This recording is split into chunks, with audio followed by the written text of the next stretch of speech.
The monthly family brunch was my mother's tradition. Started 15 years ago, when my youngest brother graduated from college. On the first Sunday of every month, everyone gathered at the country club, dressed nicely, performing the ritual of being a successful, loving family. I'd stopped attending regularly 3 years ago after I sold my cybersecurity company to Microsoft for $90 million. At first, I've been too busy with the transition, then too busy building my next venture, and finally just too tired of performing for people who'd spent my entire childhood telling me I'd never amount to anything. But my grandmother had asked me to come this month. She was turning 90 and she wanted her whole family there. I couldn't say no to her. She was the only person in my family who believed in me, who'd helped me pay for college when my parents said computer science was a waste of time for a girl. So I showed up in jeans and a nice sweater, driving the Honda I'd owned for 8 years because I didn't see the point in expensive cars.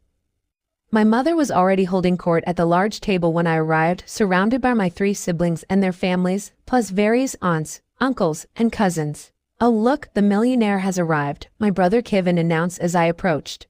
"Did you drive here in your fancy car, or did you take an Uber because you're too important to drive yourself?"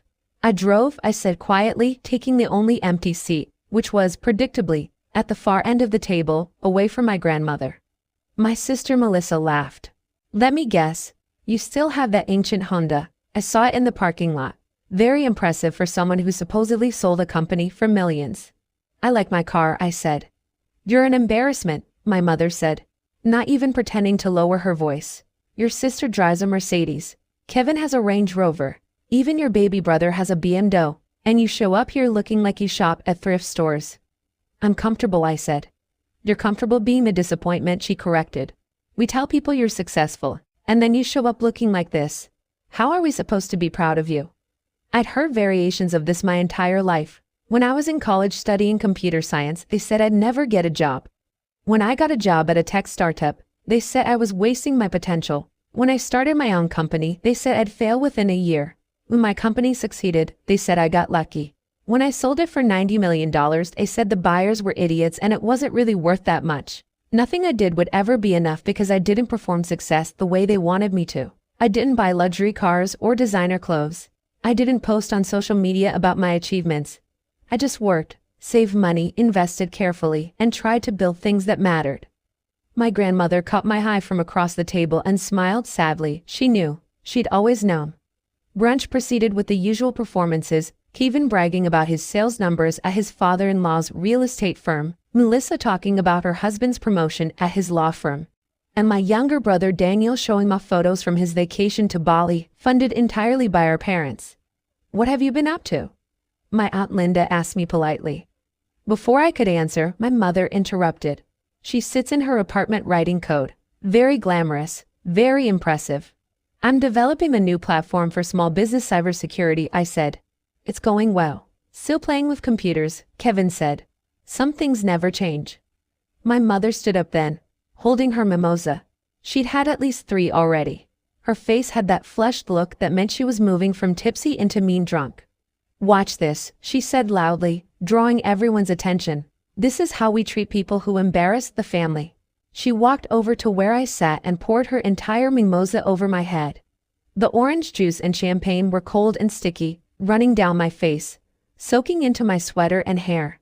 The table went completely silent for about 3 seconds. Then Kevin started laughing. He pulled out his phone and started recording. "This is gold. This is absolutely gold."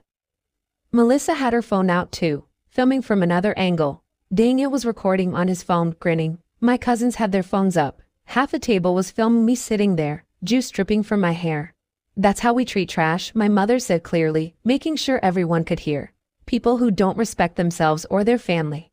I stood up slowly, juice dripping onto the floor. I looked at my grandmother, who had tears in her eyes but said nothing. She was 90 years old and had stopped trying to control her daughter's behavior decades ago. I picked up my purse, pulled out my wallet, and left $60 on the table for my portion of brunch. Then I walked out of the country club without saying a word. In my car, I sat for a moment, sticky, humiliated, and cried. Not because my mother had poured a drink on me. I'd survived worse from her. But because I believed, somehow, that maybe this time would be different. That maybe success on my own terms would finally be enough. I drove home, showered, put on clean clothes, and tried to forget about it. The video showed up on social media 6 hours later. Kevin had posted it on Facebook with the caption, "When your sister thinks she's too good for the family, Mom's showing her what's what. Needed to be done." Melissa shared it with family dynamics. Sometimes people need to be put in their place. Daniel posted it on Instagram with laughing emojis. It had a few dozen likes and comments from family friends, most of them laughing or making jokes about me deserving it for acting superior. I blocked all of them and tried to move on. Then it happened. Someone, I never found out who, shared the video beyond my family's social circle. It got picked up by one of those accounts that reposts drama videos. Then another, then another. Within 48 hours, the video had 3 million views. But it wasn't going the way my family had expected. The comments weren't laughing at me, they were horrified by my family. "This is abuse. This woman just assaulted her daughter on camera and everyone filmed it. The fact that they're all recording and laughing is psychotic. Imagine being so cruel to your own child." Then someone recognized me. "Wait, isn't that Sarah Mitchell? The woman who founded CyberShield? She's on Forbes 30 Under 30. She sold her company for $90 million. OMG, yes, that's definitely her. She was just on TechCrunch talking about her new venture. These people just assaulted a tech entrepreneur and posted it online thinking it was funny." The narrative shifted instantly. News outlets picked it up. Tech blogs wrote articles. "Tech entrepreneur abused by family at brunch. Video goes viral" was trending on Twitter.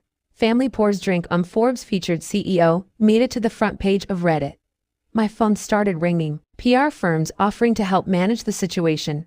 Journalists requesting interviews, other tech founders reaching out with support and sharing their own family dysfunction stories.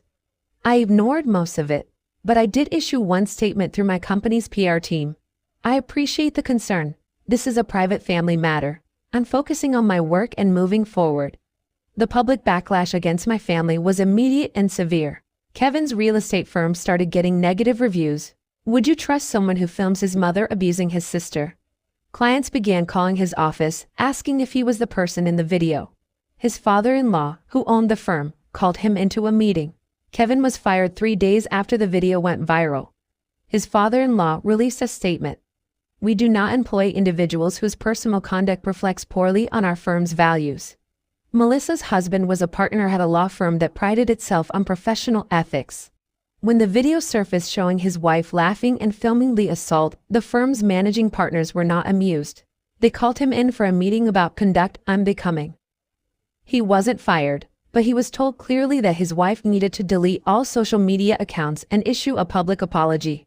The partnership track he'd been on was quietly suspended. Daniel worked in marketing at a tech startup. A startup where half the employees followed tech news and absolutely recognized me from Forbes, TechCrunch, and various conference talks. They saw their colleague's brother gleefully filming what was essentially an assault. His CEO called him in. "We're a company built on respect and inclusion. We cannot employ someone who participates in and celebrates family abuse, particularly against a woman in tech. We're letting you go." My mother was retired, so she had no job to lose. But she was on the board of 2 local charities. Both boards asked her to step down after the video surfaced. "We cannot have board members whose public conduct contradicts our organizational values." Her country club membership, the place where this had all happened, was suspended pending review. Several longtime friends stopped returning her calls. The rest of my extended family who'd been at that brunch and participated in filming received their own consequences. Aunts and uncles faced questions at work. Cousins dealt with social media backlash. Everyone who'd had their phone out, recording and laughing, was now facing professional and social fallout. They all called me, every single one of them. Kevin called crying, begging me to make a statement saying the video was taken out of context. I didn't answer. Melissa's husband called, asking me to please tell the internet that his wife wasn't usually like this, that it was just a family joke gone wrong. I blocked his number. Daniel sent long text messages explaining how he had it meant for this to happen, how he'd just been following everyone else's lead, how sorry he was. I didn't respond. My mother called from a number I didn't recognize.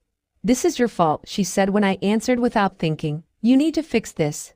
Tell people I was joking. Tell them you weren't really hurt. You poured a drink on my head and called me trash while everyone filmed it," I said quietly. "That's what happened. That's what the video shows. It was just family dynamics. You're too sensitive. You always have been. Now you've ruined everyone's lives because you can't take a joke." I didn't post the video, I said. Kevin did. You all chose to film it, post it, and laugh about it. The internet just showed you what that looks like to people outside our family. You need to fix this. No, I said. I don't. I hung up and blocked that number too. My grandmother called from her landline, the only family member I'd still answer for. I'm sorry, she said. I should have stopped her. I should have said something. You couldn't have stopped her, I said. She's been like this my whole life. You know that. I do know that. That's why I'm calling. I want you to know that I changed my will last month. Everything goes to you. The house, the investments, all of it. About $4 million total. Your mother gets nothing. Your siblings get nothing. Just you. Grandma, you don't have to do that. I do. I've watched them treat you like garbage for 30 years. I've watched you succeed despite them, not because of them. You're the only one who deserves anything from me. They're going to be furious. They're already furious. At least this way, you'll be compensated for a lifetime of their cruelty. The video continued to circulate for weeks. The news cycle moved on, but in tech circles, I became known as that woman whose family poured a drink on her. People in the industry were incredibly supportive. I got speaking invitations, investor meetings, and partnership offers, all from people who'd seen the video and wanted to support me. My new cybersecurity platform launched 2 months after the Brunch incident. We got funding more easily than I expected. Investors specifically mentioned seeing the video and being impressed by how I'd handled the situation with dignity. You didn't fight back, didn't make it a media circus, just focused on your work, one investor said. That's exactly the kind of founder we want to back. The company was valued at $50 million at launch. 6 months later, we closed a Series A at $80 million. I owned 60%. My family's situation did not improve. Kevin's marriage fell apart. His wife left him, taking the kids, citing his failure to protect them from the public backlash. He moved in with my parents. Melissa's husband's partnership was formally withdrawn. He blamed Melissa. Their marriage became strained. Daniel couldn't find another job in tech. The video followed him everywhere. He moved to another city to start over. My mother was effectively ostracized from her social circle. The video had shown everyone who she really was, and they wanted no part of it. A year after the Brunch incident, my grandmother died peacefully in her sleep. The will reading was exactly what she promised. $4 million, split between her house, investments, and savings. All of it to me. My mother contested the will. The lawyer showed the judge the viral video. Your Honor, this video, which has been viewed over 20 million times, shows how the plaintiff treated her daughter. Mrs. Henderson's will specifically states that she's leaving everything to Sarah because Sarah was the only family member who treated her with consistent love and respect. The video supports this reasoning. The contest was dismissed. I sold my grandmother's house and donated a significant portion of the money to organizations supporting women in tech. The rest went into investments and savings.